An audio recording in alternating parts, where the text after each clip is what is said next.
আজকে করে দেখাচ্ছি পুর ভরা মশলাদার করলার রেসিপি।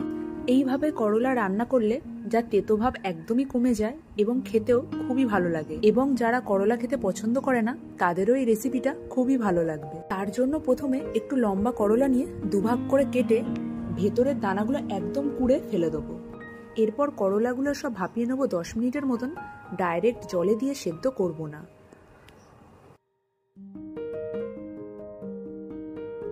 করলাগুলো ভাপানোর পর নামিয়ে ঠান্ডা করতে দিয়ে একটা মশলা তৈরি করে নিচ্ছি। তার জন্য কড়াই তেলের মধ্যে বাদাম, নারকেল কুচি, কয়েক টুকরো আদা, গোটা ধনে, গোটা জিরে, কালো জিরে, সাদা তিল আর মৌরি দিয়ে ভালো করে এটা একটু ভেজে নেব। তারপর লবণ আর কাশ্মীরি লঙ্কার গুঁড়ো দিয়ে ভালো করে নাড়াচাড়া করে একটু ভেজে নামিয়ে ঠান্ডা করে এটার গুঁড়ো করে নেব। গুঁড়োটা ঠিক এইরকমই হবে, দেখুন। এরপর এতে ধনেপাতা আর কাঁচা লঙ্কা কুচি মিশিয়ে সেদ্ধ করা করলার মধ্যে পুরটা ভরে দেবো। ভালো করে চেপে চেপে পুরটা ভরবেন যেন ভাজার সময় বেরিয়ে না যায়। সবগুলো পুর ভরার পর তেলের মধ্যে করলাগুলো দিয়ে দুটো পিঠ ভালো করে ভেজে নেব।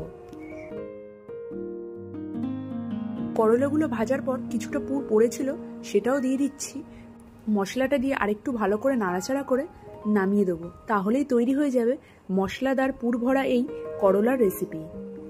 এবং আপনারাও এই করলার রেসিপিটি অবশ্যই করে খেয়ে জানাবেন।